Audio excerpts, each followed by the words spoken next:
Assalamualaikum warahmatullahi wabarakatuh. Perkenalkan, nama saya Risa Tuljannah dan teman saya Afi Trisna Ramadan. Dalam video kali ini, kami akan sedikit menyampaikan materi dari makalah yang telah kami buat, yakni berjudul Kepemimpinan dalam Pengambilan Keputusan. Selamat menyimak, teman-teman. Pengertian kepemimpinan. Kepemimpinan adalah proses mempengaruhi aktivitas-aktivitas sebuah kelompok yang diorganisasi ke arah pencapaian tujuan.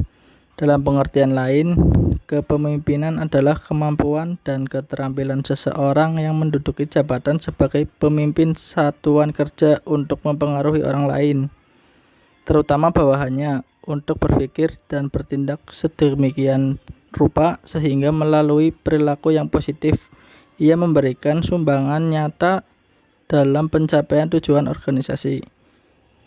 Manajemen adalah suatu proses perencanaan, pengorganisasian, kepemimpinan, dan pengendalian upaya dari anggota organisasi serta penggunaan semua sumber daya yang ada pada organisasi untuk mencapai tujuan organisasi yang telah diterapkan sebelumnya.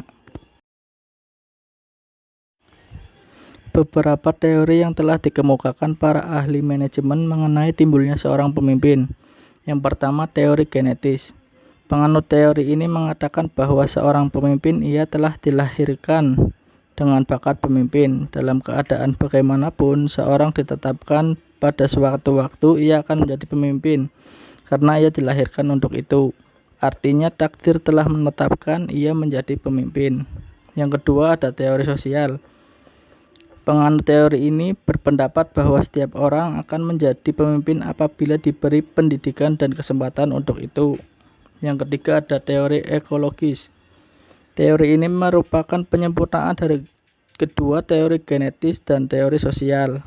Penganut-penganut teori ini berpendapat bahwa seseorang hanya dapat menjadi pemimpin yang baik apabila pada waktu lahirnya telah memiliki bakat-bakat kepemimpinan. Teori ini menggabungkan segi-segi positif dari teori genetis dan teori sosial, dan dapat dikatakan teori yang paling baik dari teori-teori kepemimpinan. Namun demikian, penyelidikan yang jauh yang lebih mendalam masih diperlukan untuk dapat mengatakan secara pasti. Faktor-faktor yang menyebabkan seseorang timbul sebagai pemimpin yang baik. Yang pertama, fungsi perencanaan. Seseorang pemimpin perlu membuat perencanaan yang menyeluruh bagi organisasi dan bagi diri sendiri selaku penanggung jawab tercapainya tujuan organisasi. Yang kedua, fungsi memandang ke depan. Seseorang pemimpin yang senantiasa memandang ke depan berarti akan mampu mendorong apa yang akan terjadi serta selalu waspada terhadap kemungkinan. Seseorang pemimpin harus peka terhadap situasi baik di dalam maupun di luar organisasi, sehingga mampu mendeteksi hambatan-hambatan yang muncul baik yang kecil maupun yang besar. Yang ketiga, fungsi pengembangan loyalitas. Untuk mencapai kesetiaan ini, seseorang pemimpin sendiri harus memberi teladan yang baik dalam pemikiran, kata-kata maupun tingkah laku sehari-hari yang menunjukkan kepada anak buahnya. Pemimpin sendiri tidak perlu mengingkari dan menyeleweng dari loyalitas. Segala sesuatu tidak akan dapat berjalan sebagaimana mestinya. Yang keempat, ada fungsi pengawasan. Fungsi pengawasan merupakan fungsi pemimpin untuk senantiasa meneliti kemampuan pelaksanaan rencana agar semua kegiatan kembali berlangsung menurut rel yang telah ditetapkan dalam rencana.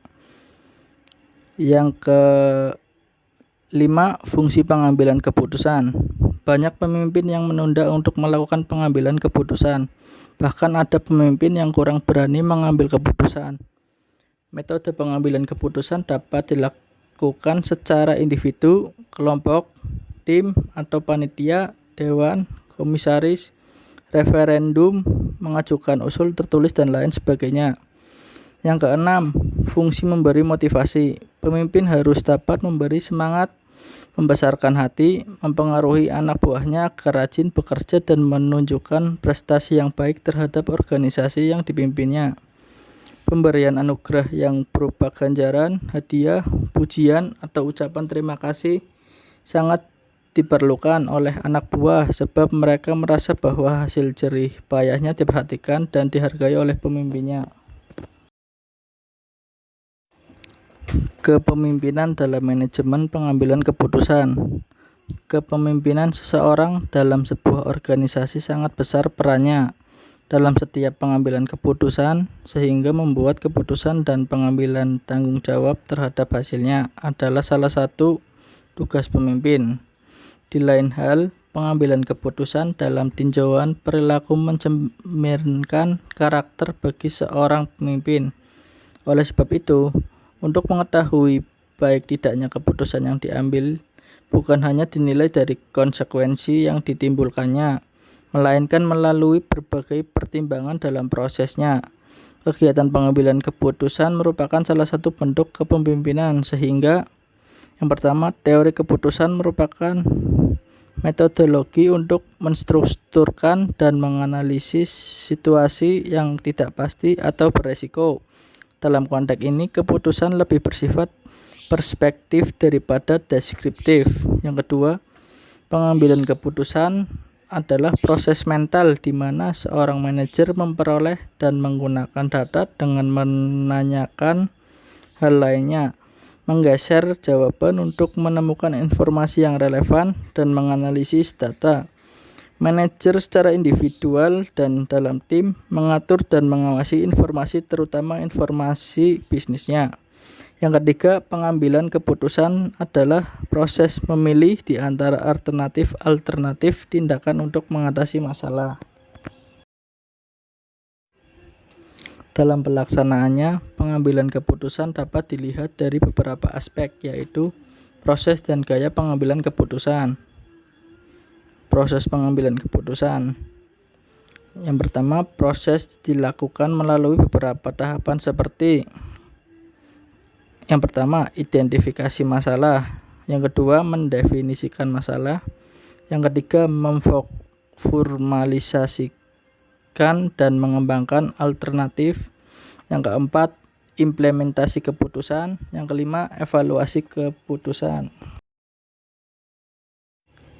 Yang kedua, gaya pengambilan keputusan. Selain proses pengambilan keputusan, terdapat juga gaya pengambilan keputusan. Gaya adalah learned habit atau kebiasaan yang dipelajari. Gaya pengambilan keputusan merupakan kuadran yang dibatasi oleh dimensi. Yang pertama, cara berpikir terdiri dari logis dan rasional, mengolah informasi secara serial. Kemudian intuitif dan kreatif, memahami sesuatu secara keseluruhan.